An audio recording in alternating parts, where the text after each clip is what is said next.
What's going on, family? It's your boy Sydney and Tori from the Naked Gardener channel. In this video, we're going to be showing you what seeds to plant in August for fall. So let's get growing. All right, as usual, we're just going to be showing you a lot of seeds that we're going to be starting for our hardiness zone, zone 8A. Now, we get asked a lot about what to grow for your zone. And the good thing, we just got back from the Homesteading Life Conference where we ran into Clyde that made these Clyde garden planters. And he gave us some to give away for our subscribers. At the end of the video, we'll tell you how to enter for the sweepstakes to get one of these. So we have Clyde here from the famous Clyde garden planter, which we use a lot. Can you tell us, Clyde, a little bit about how you came up with this and a little bit about your program? Let me show you how it works. Okay.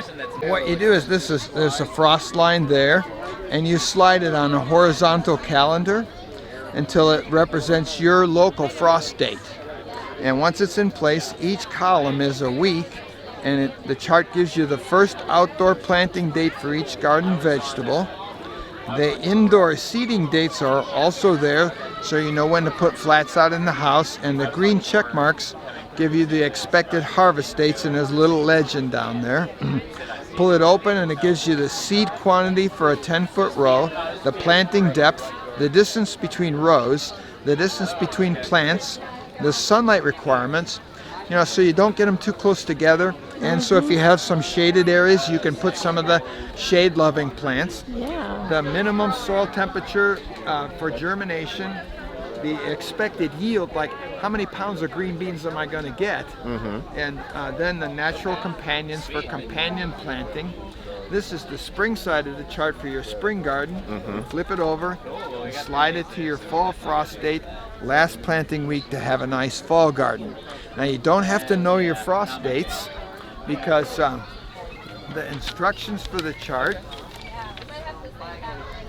also include a listing of frost dates for the United States and Canada. So there's several groups that we're going to break this down in. You got your vegetables, you got your herbs. We're going to try to plant a lot of flowers for Mrs. Naked Gardener's medicinal garden. So we're going to do some brassicas. We're going to do some cabbages. One of them is going to be the Glory, I can never say this name right, Ezekiel. And then we're also going to be doing some kale. We like to do the dinosaur kale, so we're going to do the Nero di Toscana. And one of the kale that we brought from our urban homestead was the 1,000-head kale. That is actually still growing, hasn't even went to flower yet. We've been keeping it in some shade to kind of protect it from the heat. So we're definitely going to be growing some more of those. We're going to do some blue curly Scotch kale as well. Hopefully we're going to try to do some more smoothies. Since we're preparing our turkeys for Thanksgiving, we're also going to be doing a few different varieties of collards, especially like our Georgia collards and our Creole collards. I think you enjoyed more of those last year, didn't you? So we're definitely going to be doing a lot of those. Then Mrs. Naked Gardener loves those giant red mustard. And we're going to try to let those go to seed and harvest the seeds so that way we can make our own mustard. We're going to try to do some Southern giant curled mustards. And I don't think we have ever had those, but it looked like from the package that it will be a large leaf, spicy, peppery type of mustard. Then we're going to do some different variety of cauliflower and broccoli. One of the cauliflowers that we're going to be doing is the Durgesh, I believe it's called. We're going to be doing a broccoli. One of the varieties is the Wantham 29, I believe that's how you pronounce it. And then we're also going to do a cauliflower of the Jessie. We're going to do some Brussels sprouts. We're just going to do some regular green Brussels sprouts. Those are going to be the Long Islands. And we're going to also do a purple variety. Those are going to be the red Reuben purple Brussels sprouts. And then we've had decent success with the Romanesco broccoli. The Arctic blast came in and killed them. Yes, so we were very disappointed on that. So we're going to try it again, get an early jump on it, since we can't really start most of these in the springtime because it just gets too hot too fast here in zone 8A. We're gonna be doing some leafy plants like lettuces and different things. We're gonna kind of tell you about the brands of lettuces and spinach and chard that we're gonna be doing. We're gonna be doing some bright lights, Swiss chard. For the lettuces, we're gonna do a annuality. We're also going to be doing a Paris Island variety of a lettuce. It looks like a kind of like a romaine lettuce. There's a new fire lettuce that we're going to kind of mix in with our arugula to kind of give it a peppery flavor with. We're going to be doing some type of sandwiches or some type of salad. So if anything so far that you like on this video, make sure you give us a thumbs up and comment down below. Let us know what hardiness zone that you're in and what type of plants that you're planning to plant for fall. Now we go to one of my favorite fall treats in the garden. Sugar snap peas, or basically any type of peas. Since we have 6 trellises for the kitchen garden, I selected 6 peas. One of the peas that I select was the sugar snap peas. Oh, I could just eat those right off the vine and get full off of those. The next peas are gonna be the melting sugar peas. So we're gonna be growing these. Of course, we're gonna be growing some sugar daddies. Got to have me some sugar daddies. Me too. I need sugar daddy too. We're gonna be growing the mammoth melting sugars. So we have 2 varieties of melting sugars, one regular and one huge. Now, I've tried these before. These are the King Tut purples when I was working out in Georgia, but due to the fact I didn't have a lot of space and I should have did a succession planting of these, we could have probably got a lot more harvest on it. The next and last peas that we're gonna be growing are the Oregon peas. With these peas, I think they're more of a stir-fry peas. So when we're getting to the fall season, we can start doing some more stir-fry or maybe even put them in some pimped out ramen soup.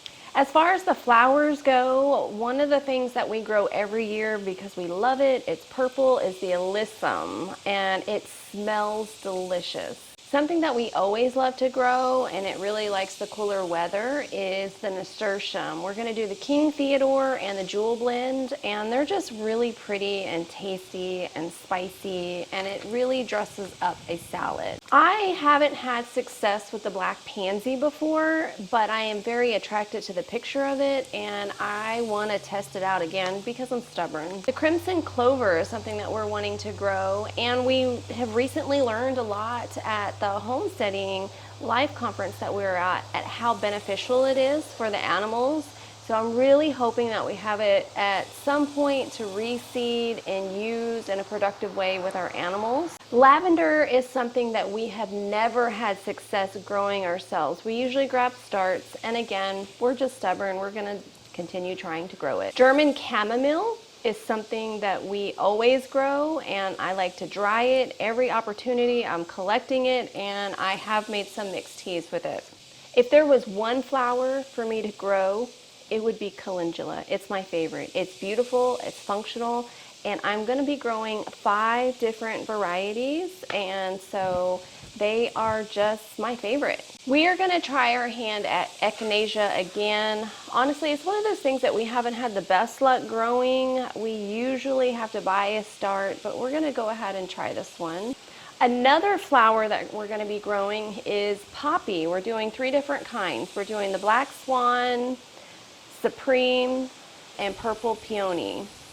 The last one that we're going to be growing is a hollyhock. We had just started to have success with it at our last garden homestead, and it was a little heartbreaking because it was doing so well and it was happy and it was in the ground, and we had to leave without ever seeing it flower. So far, if you like this video, make sure you give us a thumbs up. It really helps our channel out. So the first root crop we're going to try to do is the purple top white. So we're interested to see how that goes. We're gonna do some parsnips, and one of them is the All-American. Beets, the beets is going Are disgusting. They're disgusting. So we're gonna try the bull's blood on this variety. We're gonna try rutabaga. Now rutabaga is gonna be a great permaculture plant that we can grow around our orchard and also throughout our garden spaces. So we're going to try to grow 2 varieties of carrots. Now we've had medium success with carrots, but we've enjoyed these 2 once we have grown them. The first variety is Amarillo, and the next variety is the Purple Dragon. So next we're going to do some parsley. We're going to do the Big Italy. We're also going to do some dill. We're going to do a mammoth dill.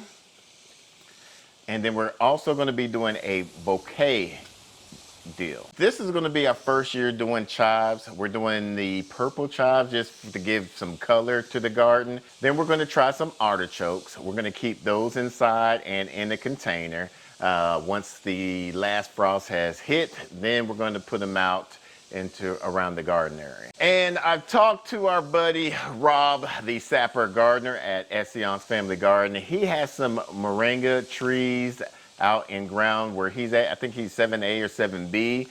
We're going to try to grow a few of these and get them nice and sturdy and plant them on the fence line to kind of block some of the wind. We're going to tell you how you can enter your name into a sweepstakes of getting one of these Clyde Gardener planters. All you have to do is comment down below is hashtag I need a plant.